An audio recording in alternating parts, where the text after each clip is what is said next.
Hi, I'm Guy Lawrence, and you are listening to the Guy Lawrence podcast. If you're enjoying this content and you want to find out more and join me and come further down the rabbit hole, make sure you head back to guylawrence.com.au. Awesome, guys. Enjoy the show. Josh, welcome to the show. Thanks for coming on the podcast, Hi. man. It's great to be here, Guy. Really Thank appreciate you. it. Now, I ask everyone on the show a simple question. If you were at a Australian barbecue and you were with a bunch of strangers and one of them asked you what you did for a living, what would you say these days? I help people recover from emotionally traumatic experiences, which makes for a pretty interesting bar conversation sometimes. And then it'll go, how the hell did you get into that? And then I've no. Yeah, and that's that's where I kind of use my lifeline, because the behavioral health field, this topic of trauma, it's still widely stigmatized and misunderstood. So I sometimes I kind of look forward to that question. Well, how did you get into that? Because then I've got to launch into the I died and came back to life story. So it kind of it's fortunate. There's just the past experiences can kind of shape where we're going in life now, and because of those experiences, it's given us an opportunity to have this platform to be able to look at trauma through a very different lens, and hopefully continue to impact the lives of even more people. Totally. And I look forward to getting into that conversation today, mate. Well, you mentioned that you died and then came back and has set you on your trajectory and new path. Would you mind taking us back to the beginning? Sort of, I know because you were obviously in the military and a chain of events happened, which were quite mind blowing when I read about you a few weeks back. So can you kind of walk us through what happened from the start, mate? Yeah, sure. So I graduated from West Point, the United States Military Academy, and about a year later was on my way to Baghdad during the War on Terror to lead an infantry platoon in that environment. And about halfway through the deployment on April 21st, 2007, I was shot and killed by an enemy sniper. And we were basically on a dismounted patrol that day. Actually, a humanitarian mission is how it started out. But on a subsequent mission, a sniper engaged us using a very high caliber bullet. And the bullet actually severed the aorta of my senior non-commissioned officer first, and then ricocheted into my thigh and severed my femoral artery. More than willing to go through kind of the progression to the point of death, which really took place over about 20, 30 minutes or so. And I remember that vividly, but in short, I ultimately flatlined despite the very best efforts in the medical team, and actually died for a full 15 minutes before they pulled off the miracle and got a faint pulse back, and then rushed me to the green zone for subsequent surgery. Yeah, you mentioned at the time as well, because you were on this mission. There was a car that was blocking the road. Is that correct? And you got out to check. Like there wasn't actually a fire going on, or you wasn't under fire at the time, if I recall. Yeah, there's actually a pretty deep question to that. The assumption, right, largely due to media and kind of stigma and just how most of us view military operations, is that we go over there and we're in this high intensity conflict all the time. And especially during this 2006 to 2008 timeframe, when the surge to Baghdad was in full swing, the operations were very different. It was grounded in counterinsurgency doctrine and principles, which really hinges on our ability to build relationships with the local population, to earn their trust, to meet their needs where they're at, right? And it's that type of warfare is really considered to be the graduate level of warfare because it's so incredibly complex. And, not only do service members today have to be tactical experts, they also have to learn how to be city mayors and politicians and negotiators and engineers and kind of gain this holistic understanding of everything within their area of operations. So on that specific day, the engagements that we typically encountered were almost more guerrilla warfare like. The enemy was not wearing uniforms. There were very rarely were there full-blown firefights. It was hit and run tactics, right? Almost all the time. Wow. And usually that consisted of roadside bombs, which most people have heard of. That was our biggest threat. And the secondary threat, but much less prevalent, was sniper attacks. And in this case, we really kind of got lured into a very complex pre-planned ambush, which was obvious after the fact in hindsight. But one of my vehicles was engaged by an insurgent team with a rocket-propelled grenade. And it missed the vehicle, so there was no damage, there was no injuries. But what was suspicious beyond that was that there was a car driving very slowly on one of the back streets. And whenever that happens near the point of an attack, it can be a sign that the insurgents are trying to videotape us to use that attack as propaganda. So it gave us probable cause to stop that car and wow. Question the driver. And unfortunately, what that really did was fix us into our position, exactly what the enemy wanted. And there had been no way of telling that in advance, but it was while I was questioning that driver that we were attacked by the sniper. Got it. And hindsight's a beautiful thing, isn't it? When you're in those situations, are you just constantly on feeling there's just threat everywhere every day, or do you kind of get complacent with that at all because it becomes your normal? Great question. There's actually a progression, and I was kind of originally introduced to this concept a couple years ago when I read Lieutenant Colonel Dave Grossman's work. He has two books. One is on killing, and the second is on combat. And Grossman was an Army Ranger who turned psychologist after he got out of the military, and was one of the first to look at literally the act of killing through the lens of emotional health and like what literally happens to our physiology, to the human mind during an act of killing or during these intense periods of combat. And I forget the exact study, but he referenced a study from World War II, just fascinating, about combat fatigue. And what happens is when service members go into a new, now mind you, the difference here is World War II. So this study took place over about 2 months, but the style of fighting we're talking about is the most intense combat imaginable, force on force, battle of the bulge type of conflicts, right? So perpetual conflict.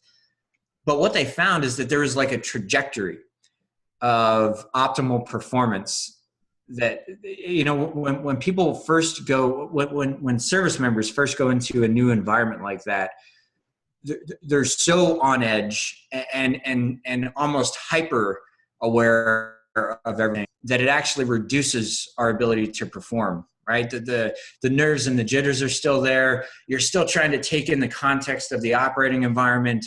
There's a million things being thrown at you.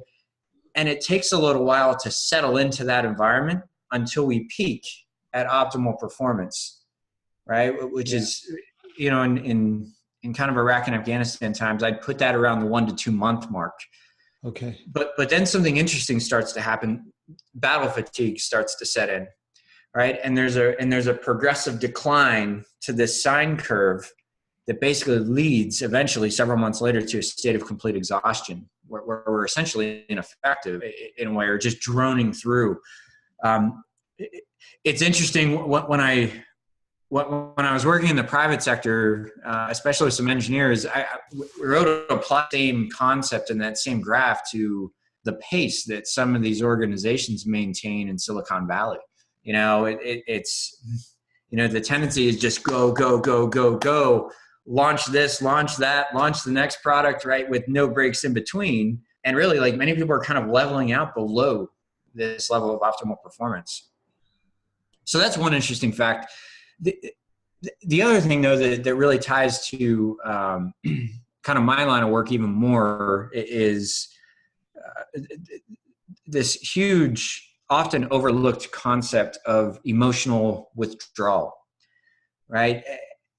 And there's essentially two ways that, so there's three things that could happen after serious trauma is after somebody is exposed to that. And it's really on the line of a spectrum from one end to the other, right? The ideal state is we experience a traumatizing event and our bodies and our minds return back to homeostasis at some point after the event, right? That's the ideal, and that lies in the center of the spectrum. But on one extreme of that spectrum lies really kind of the foundational elements of trauma, in that we remain locked in a hyper-aroused state. The traumatic experiences are essentially imprinted into our minds, into our bodies, and we continue to live life with all the hyper-arousal symptoms that are most common to post-traumatic stress. These are the things that most people think about when they think of, like, PTSD. The hyper-arousal, nightmares, night sweats, anxiety attacks, being jumpy at loud noises, etc. Right? These are fear-based symptoms. But when we look at the first responder and military populations, police, fire, military, whatnot, I find many more of them lying on the other end of that spectrum, right? Which is this state of numbness, this state of complete emotional withdrawal, where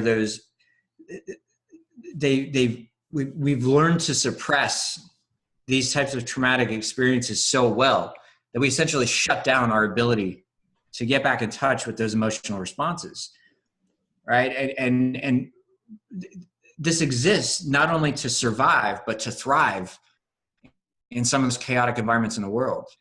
Yeah. I every time a bomb goes off, or every time a sniper shot is fired, or a mortar attack happens, I can't be jittery. I can't be losing it, right? So people in these first responder professions are almost naturally trained to bury that stuff, to suppress it.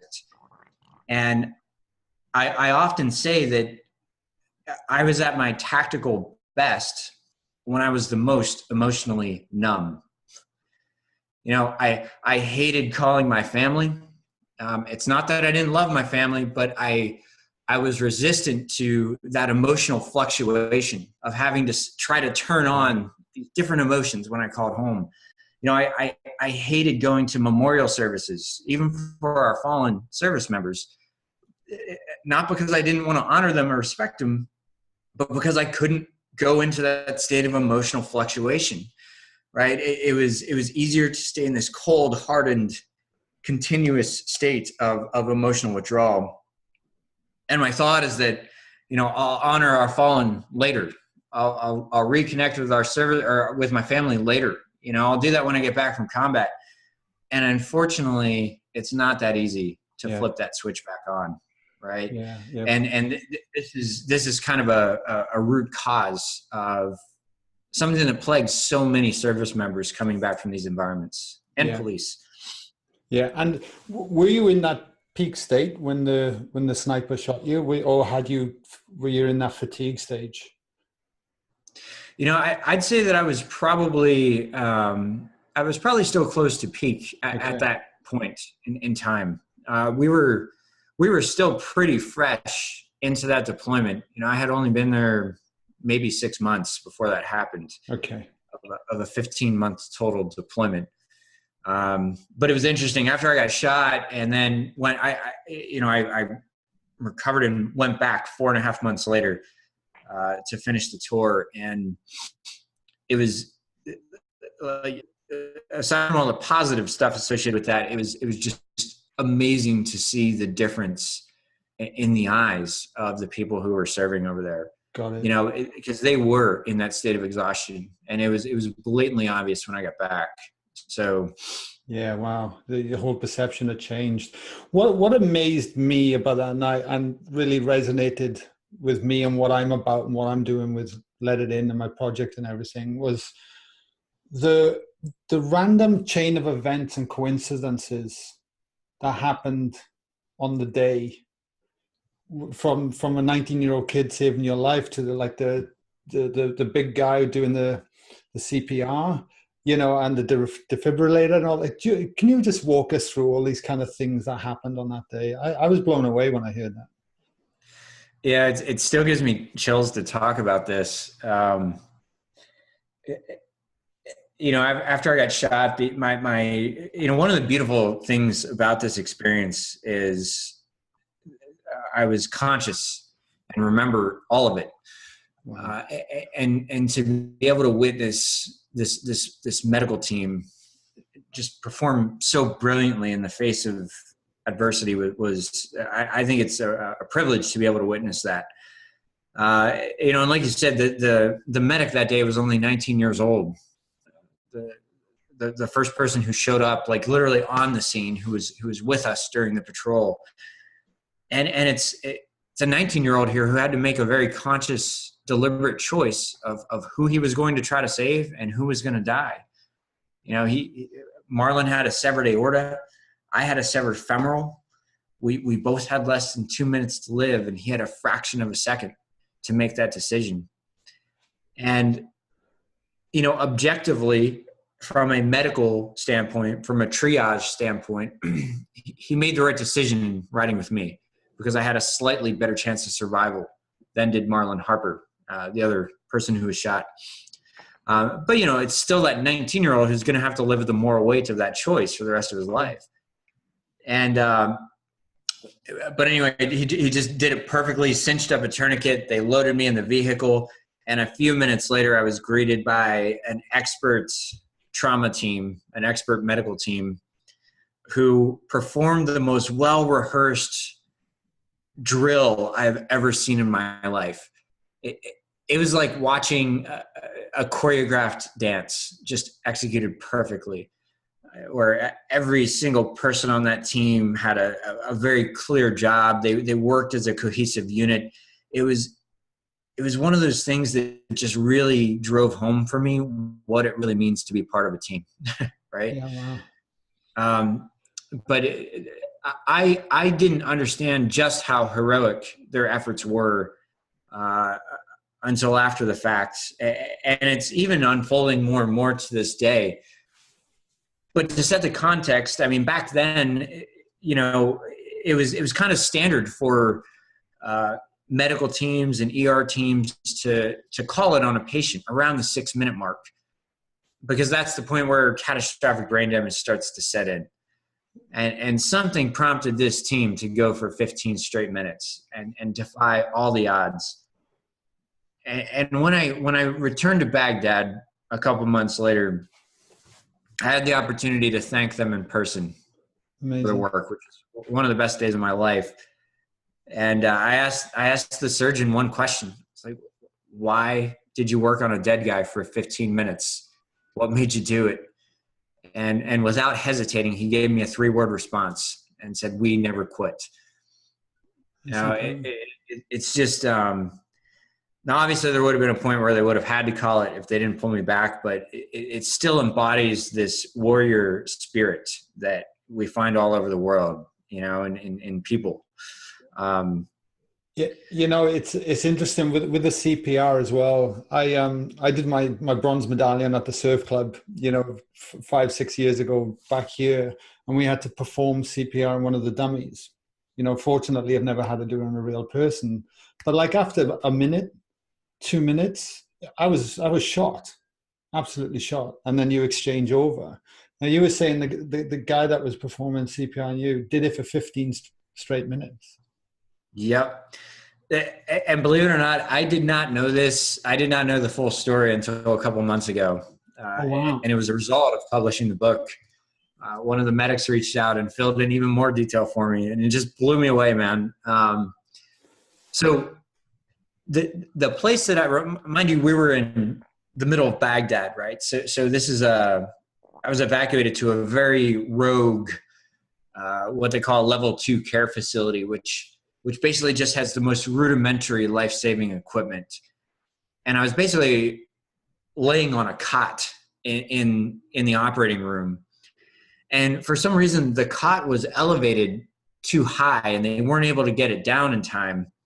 And the only person that was capable of reaching me in order to do CPR just happened to be a 6'5", 260-pound former football lineman named Tipton. And he was literally standing on a cardboard box filled with MREs, those prepackaged meals that soldiers eat. And it was literally this one person, because he was the only guy capable of reaching me, who did chest compressions for a full 15 minutes straight. And they just told me how he was just pouring sweat the whole time, just never gave up, never stopped for a second. And as you just said, anyone who's done CPR for more than 3 minutes, I don't care what kind of physical condition you're in. Yeah. It's like a hardcore anaerobic workout. So, I mean, that's just one thing. If he wouldn't have done that, I wouldn't be here. The defibrillator paddles that they used to shock me back to life literally arrived at that base that very morning, and they had to take them out of the plastic in order to use them on me because they were so new. The vascular surgeon in the green zone performed a perfect vascular surgery the first shot out the gate, and administered nearly 30 units of blood to save my life. Wow. Your body only holds about 6 or 7, right? So I kept bleeding it out, I guess, during the surgery, and they were taking blood straight out of people's arms and doing a direct transfusion into me, just as a last-ditch effort to save my life. So the synchronicity of all of these things coming together to happen, and then even more ironically, to wake up with no trace of brain damage, like none at all, to not lose my leg. They were able to even save my leg, which was a miracle in and of itself, and to make a full recovery from this, and both physically and ultimately emotionally, which is an ongoing journey, right? But yeah, there's a lot of things to think about in that. Oh, totally, mate, totally. And I've been contemplating when I first heard that. It's just incredible. And I got to ask you, mate, and you've probably been asked this many times before, but you'd flatline for 15 minutes. I mean, 15 minutes. It's not like. Was there a period when you, like, do you remember the 15 minutes? Like, what happened in that time? Like, do you remember passing, like, just losing consciousness, or right. What happened? Yeah, so I'm going to give you a really grounded answer to this. Please. But because to answer your question directly, I don't remember the 15 minutes while I was flatlined. At least not that I've been able to access yet. And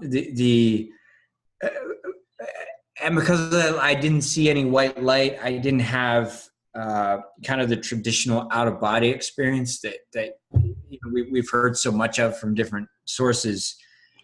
But what I did experience, I think, was maybe even more powerful, because I was still conscious while it happened.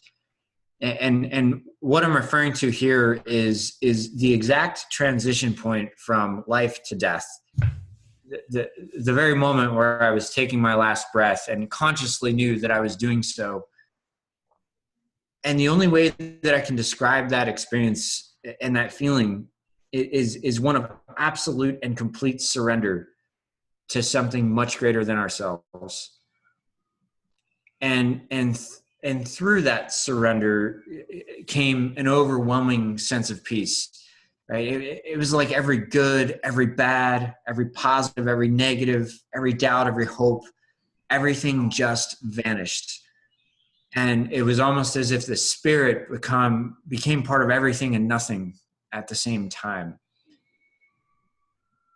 And because of that, like, the moment of my death was literally the most peaceful experience of my life. So, as I've gone on to study this over the years, and especially now as I'm diving into consciousness studies in a graduate program, one of the things that really interests me are these peak experiences, right? And trauma can induce a peak experience. Near death can induce it. Certain types of dreams can. Psychedelics can, when they're used right. Certain type of breath work activities can induce it. Rites of passage. Yeah. There's many different venues that can give us maybe the spark needed to transcend or open a door or a window into a new level of consciousness with a very heightened perspective. And one of the common themes when you look at peak experiences, one of the more common ones is this feeling of being part of everything and nothing simultaneously. And I've heard that from a lot of different people who have experienced different types of peak experiences. It's almost like this pure moment of complete awareness, right? Complete pure mindfulness that is often, we strive to achieve that in meditation and breath work, and some people practice their whole lives to achieve it. And in a way, I was fortunate enough to be gifted that experience. The challenge is that was over 10 years ago, and I didn't know what to do with it. I didn't know what it meant. And this is a crucial aspect of adversity, of trauma, that we all know intuitively that adverse experiences and even traumatic experiences can lead to a heightened perspective that we would not have otherwise achieved, right? That Totally. Suffering is inherent to life, and that suffering gives us ample opportunity to derive greater meaning in our lives. But it's easy to fall into this cognitive trap of believing that transformation occurs because of the trauma or because of the adverse experience. When in actuality, we can't grow, we can't transform, we can't transcend until some point after the event when the experience is integrated into our lives in the present moment. And for me, that process, that journey took 10 years to really come full circle to that. And I ultimately had to learn how to accept the death of my old self before I could fully live in the present moment. And that really hinges on a lot of the work that I do today, is helping people uncover those experiences and then integrate them into their lives so they can take ownership of it and move forward in a more healthy manner. Thank you for sharing that. I can relate in that phrase, or the way you describe it, about feeling completely at one with everything and that heightened awareness of consciousness. For me, why I'm so passionate about this work is because I actually experienced that myself in a 5-day meditation retreat. And I moved so much energy through my body in about 2 minutes.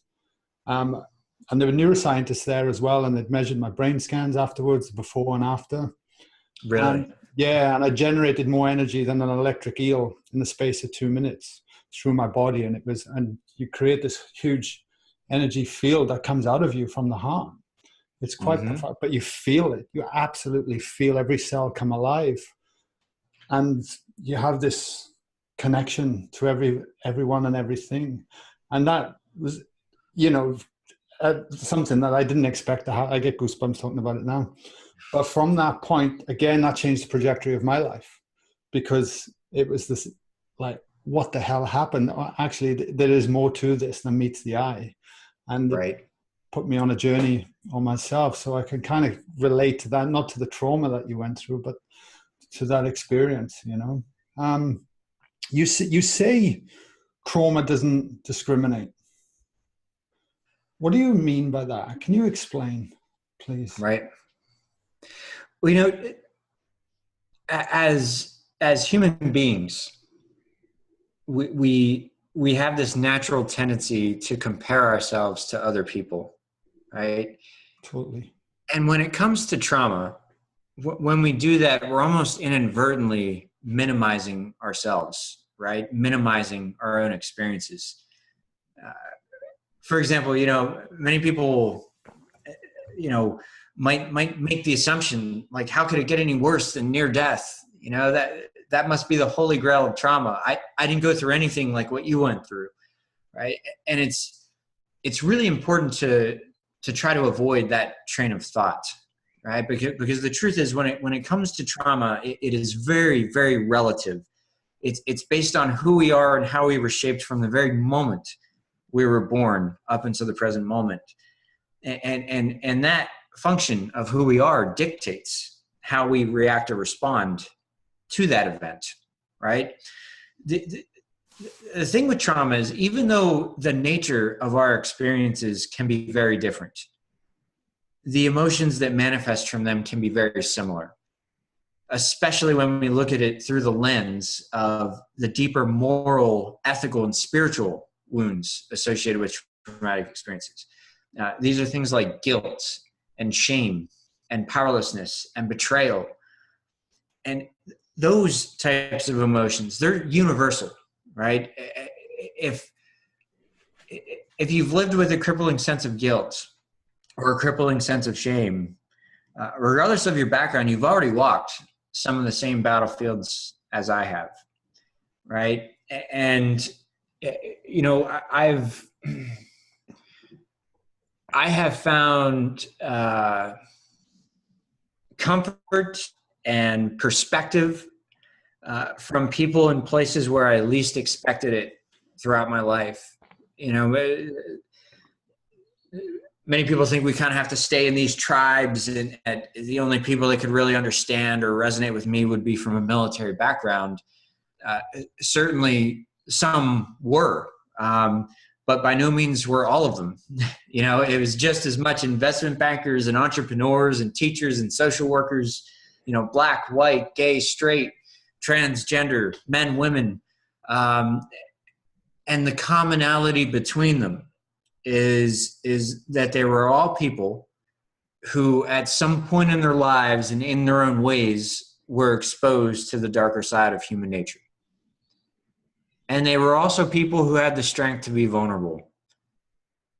And if we allow it, that vulnerability can bind us together at the very core of the human experience.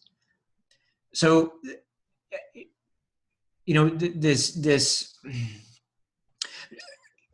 trauma can be one of the very common things is the sense of just complete isolation that ensues after a traumatic experience, right? For a multitude of reasons, we feel alone. We feel that no one could understand, or we're so ashamed or betrayed that we no longer have a sense of trust, right? We even don't trust ourselves. And there's that isolation is crippling, and it can be fatal, right? It can lead to a sense of profound hopelessness, which is really the root cause condition of suicide. It's a loss of hope. It's a loss of the ability to create. And, you know, but when we can look at trauma through a much deeper lens, through this moral, ethical, spiritual lens, that's often when we can find the greatest bonds between one another. And fostering these types of conversations is sometimes curative in and of itself, right? I talk a lot about guilt and shame as really being these master emotions. They're so powerful once they take hold over our souls and our psyche, but they do have a weakness, and that weakness starts with shedding light upon them. Yeah, right. Yeah. Once that's recognized, and once that connection is met, it can only go in one direction. You can't put it back in the bottle, you know, once it's uncovered. And sometimes the greatest power to do that rests with the connection we share with each other. Yeah, there's true power in verbalizing something, like getting it from a thought that's in your own world, in your own head, and having it become vocal and real, and then articulating what's actually going on in there can be quite difficult sometimes. But there's definitely strength in that for sure. You know, I was interested as well in vulnerability, because why do you think we struggle, especially more so guys, to be vulnerable? Because I've heard you say it being one of the most powerful weapons. Mm-hmm. Great question. You know, it might be interesting to answer this along the lines of talking about stigma, actually. You know, I mentioned earlier there's a huge stigma within the behavioral health field and the, you know, just culturally as a whole. We like to talk about positive things. We don't like to talk about the negative or the perception of negative things. And it is a question, why is that? Is it as simple as that sounds, like on the surface? Like we just don't want to talk about the negative stuff. And I don't buy that, right? And there's a couple of reasons why I don't buy that. One, I don't even like using the word stigma anymore, because there's a stigma around the word stigma today. You know, it's even that word is misunderstood, because many people still believe that stigma means I don't want to seek help for these things because I'll be branded as weak or I will lose my job. And certainly in some cases, in some organizations, that still is a valid threat. I'm not negating that. What I am saying is there's a lot more to stigma than just that, right? And what I found is it tends to be internally based, meaning some people don't seek help for these things or have a hard time verbalizing them because they don't know how to put it into words. They don't know how to put these complex, deep, dark, emotional voids that they're experiencing into words that make sense to people. And if I can't explain it to myself, or if I can't verbalize it, how am I going to do that to somebody else, right? Others hesitate seeking help even on a subconscious level because they don't feel like they deserve it. You know, whether you committed an atrocity or not, that's not what I'm talking about right now. You know, when I say that, like I used to talk about this thing called moral injury, right? This term, moral injury, which I totally believe in, but I actually stopped using that term, but because it tends to be threatening to people when I said it, because they'll take it out of context. You know, when I say moral injury, service members, police, whoever it is, think, well, what are you saying? I committed an atrocity. I've done something like, and that's not the case at all, right? Again, it's much more complex than that on the surface. You know, there's these deep-seated feelings of guilt lead to shame, right? Which is a profound sense that we are worthless, that we hate ourselves, whether we're cognizant of it or not. And that can actually be a barrier, conscious or subconscious, to seeking treatment because we don't feel like we deserve it. And finally, you know, some of us have gotten so used to living in a state of pain that we fear what it'll be like in the absence of pain. Like, what happens if I get better, right? What happens if I relinquish this? I don't even know who that person could be. And that can be a very intimidating type of situation. Again, oftentimes not even conscious of it. Yeah, totally. So, it sounds crazy, doesn't it? But yeah, I totally relate. Totally relate. Do you ever wonder what your life would look like if you hadn't been shot? yeah, you know, I've stopped trying to make that comparison.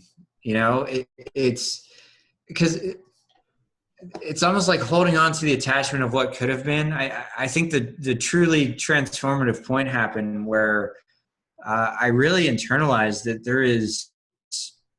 there is meaning in suffering, that whatever opportunities or situations the world has thrown at us, right?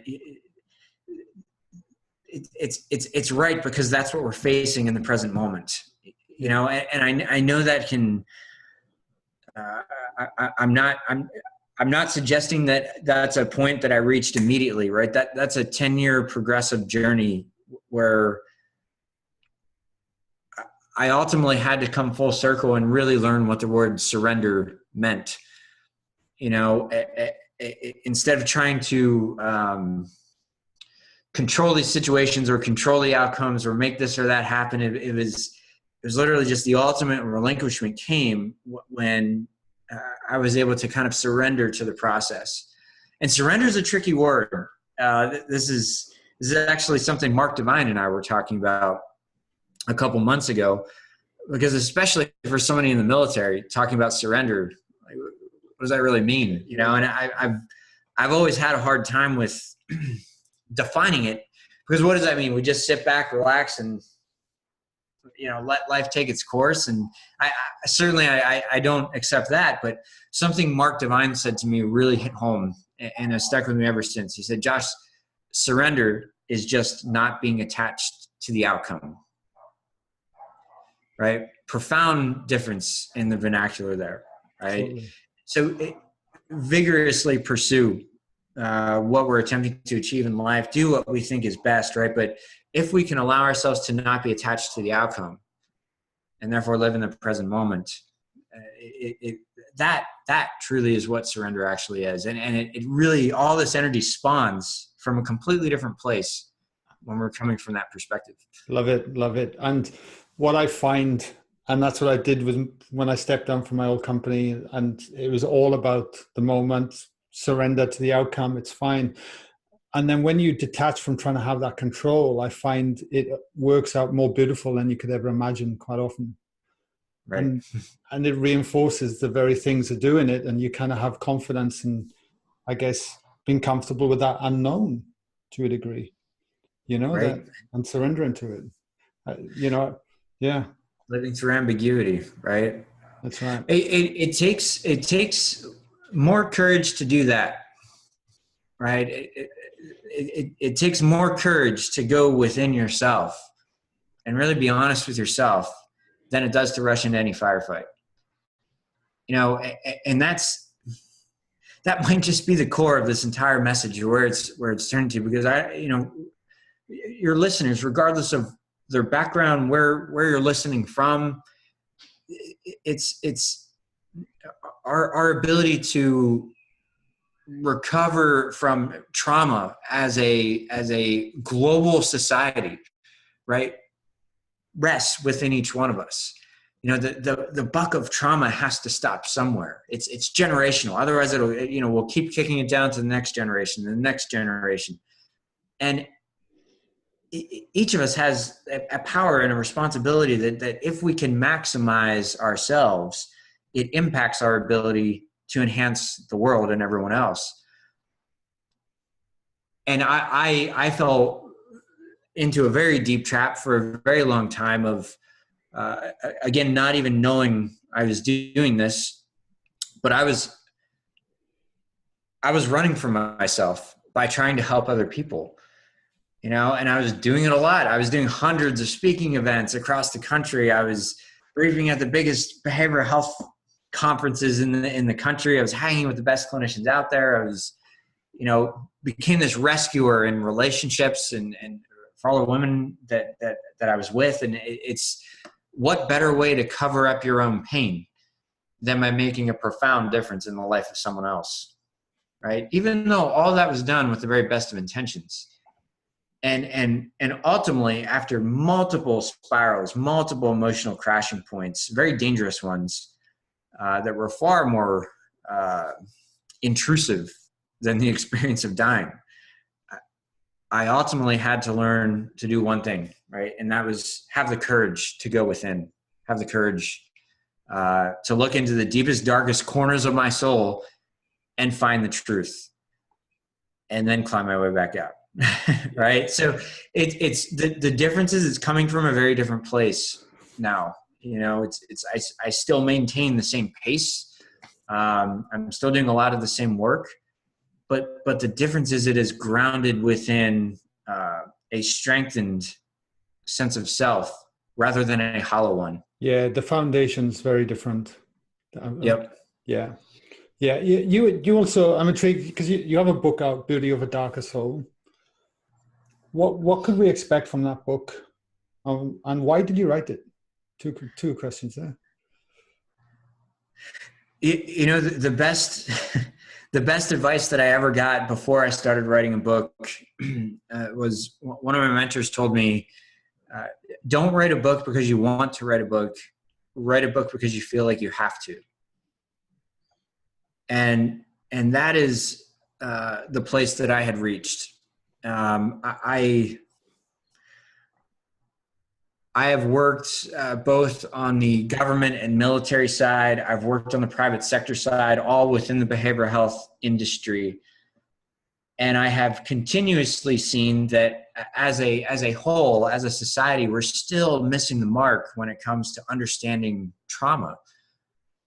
And it's a very difficult subject to approach, largely because I don't think people have or were never afforded the opportunity to get the vernacular needed to explain what they're feeling, right?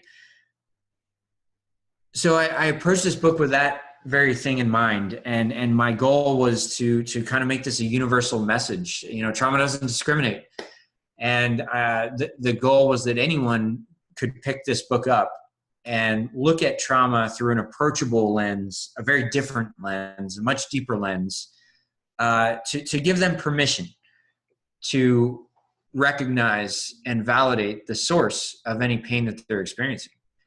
You know, for example, like it wasn't for me, it wasn't the near-death experience. Like that was the least of it. I mean, frankly, that was, with the exception of losing Marlon, that was one of the most positive experiences of my life. Yet it was such a profound event that many people naturally pointed to that the emotional struggle that I was experiencing must be attributed to the near-death experience. It was the big shiny object, right?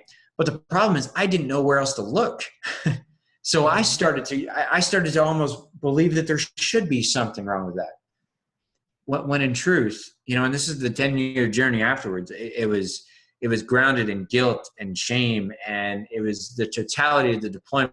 It was living in chronic pain with an incurable disease. It was divorce. It was multiple relationship failures. It was financial distress. It was the stuff that you and I experience throughout life on a day-to-day basis, right? What is trauma?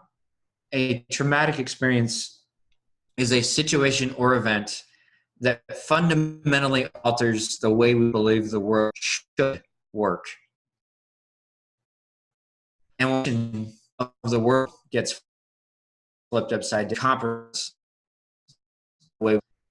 So it's with that premise that this book was written.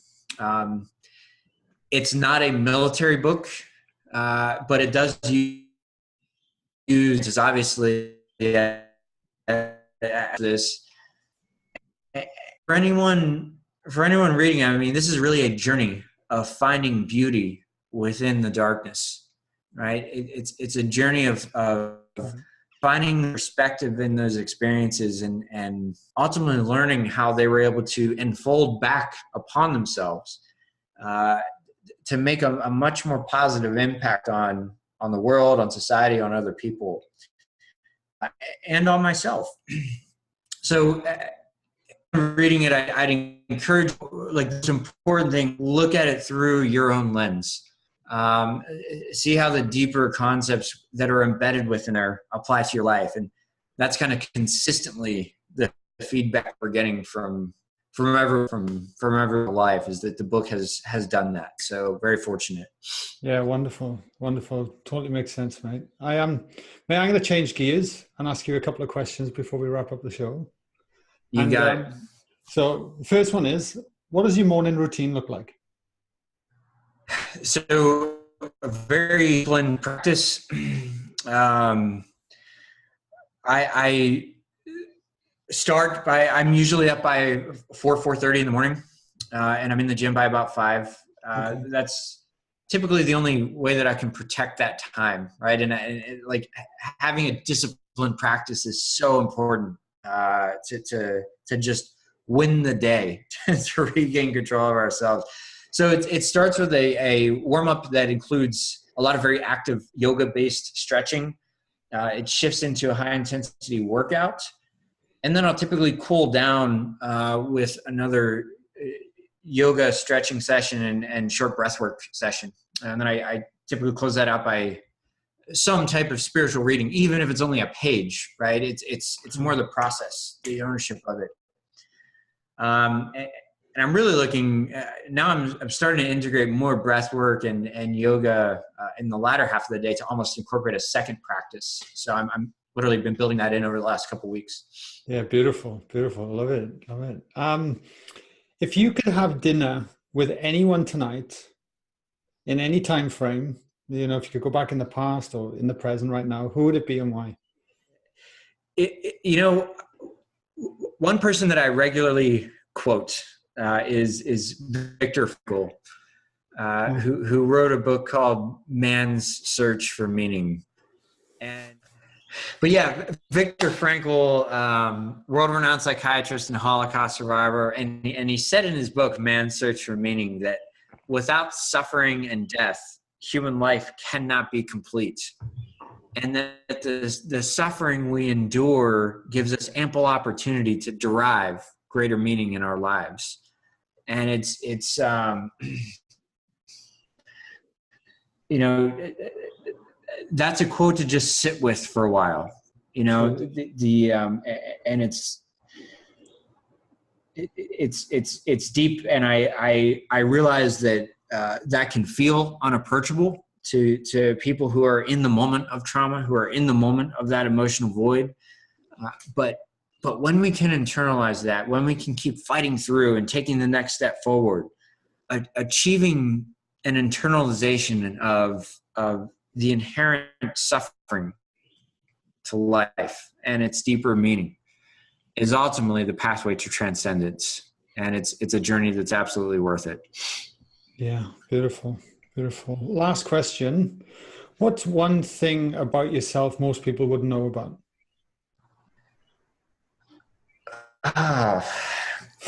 Well, you know, I'm kind of an open book, man. I know. Yeah. I think that's the like, problem literally. with most of the guests I'm having on. I know, right? It's I'm trying to think of a good one. You know, here's one that most people don't know. I love playing acoustic guitar. Oh, it's actually one of the most grounding things that I do. It's almost a practice for me in itself.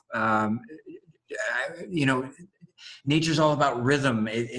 We're all part of this singular energy, and there's something so balancing and powerful about musical instruments and dance and things like that. And I'm not really a dance guy, but I love music, and especially like the coordination of trying to play it and sing at the same time is just extremely therapeutic in many different ways. Yeah. And I always say, you know, like as I continue to grow, kind of a concept that's really starting to take hold for me is that creativity may be the inverse of trauma, right? It may be the opposite of trauma.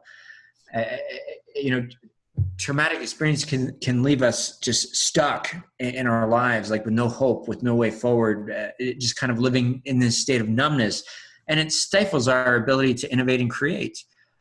But if we think about the joy of creativity and the power that comes with it, when we can unlock that, as we can through a musical instrument or a multitude of different ways, like, man, that is just an extremely powerful venue that should be incorporated into our lives in whatever ways that is. Yeah. Oh, I love it. I love it. Any kind of thing that can get you out of your head and in flow is a good thing for me. That's for sure. Right on. Right on. If anybody wants to find out more about you, Josh, and your book, where's the best place to send them, man?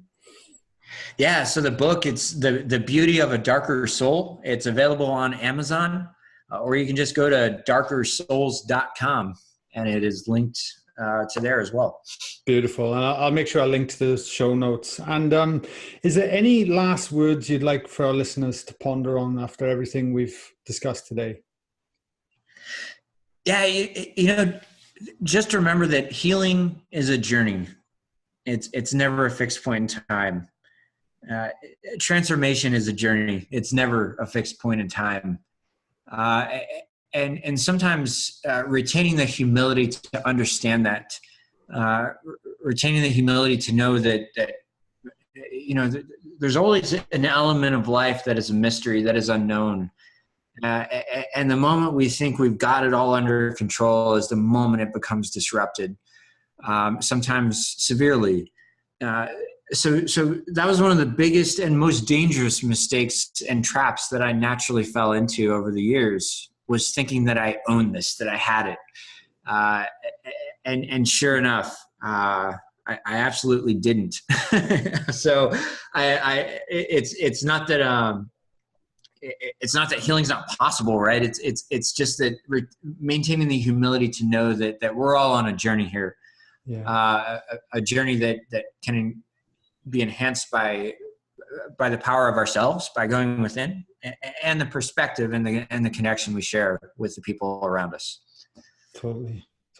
Thank you for that, and thank you for coming on today, Josh. That was amazing. It was an honor to have you on and share your journey, your story, your openness, and be there for a light for everyone else, to inspire us to start looking within. So very much appreciated from my end. Hey, likewise, brother. This is great, and definitely hope we keep in touch here. 100%, mate. 100%.